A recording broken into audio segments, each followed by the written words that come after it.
आज की कहानी का शीर्षक है सबसे बड़ा कौन। एक बार कैलाश पर्वत पर शिव जी समाधि लगाए बैठे थे। उनके पास ही पार्वती जी भी बैठी थी।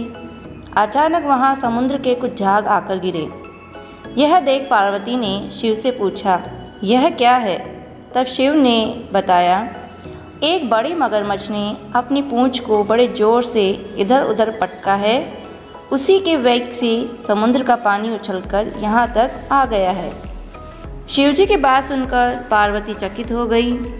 पार्वती ने शिवजी से पूछा, क्या यह मगरमच्छ आपसे भी बड़ा है?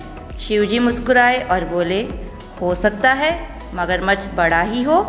तुम जाकर देख आओ और अपना संदेह मिटा लो।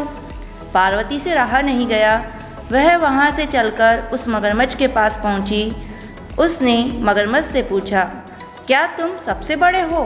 मगरमच्छ ने कहा, नहीं, मैं सबसे बड़ा नहीं हूँ। मेरे से भी बड़े बड़े मगरमच्छ तो इस समुद्र में ही रहते हैं, इसलिए समुद्र ही बड़ा है।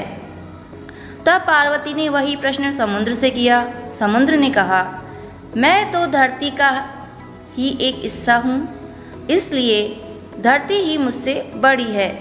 पार्वती ने धरती से जाकर पूछा तो धरती ने कहा, मैं तो शेषनाग के फनों पर टिकी हूँ, इसलिए शेषनाग ही मुझसे बड़ा है। पार्वती शेषनाग के पास गई तो शेषनाग ने कहा, मैंने सत के बल पर ही पृथ्वी को अपने फनों पर उठा रखा है। मैं तो सत पर आश्रित हूँ, इसलिए वचन मुझसे बड़ा है।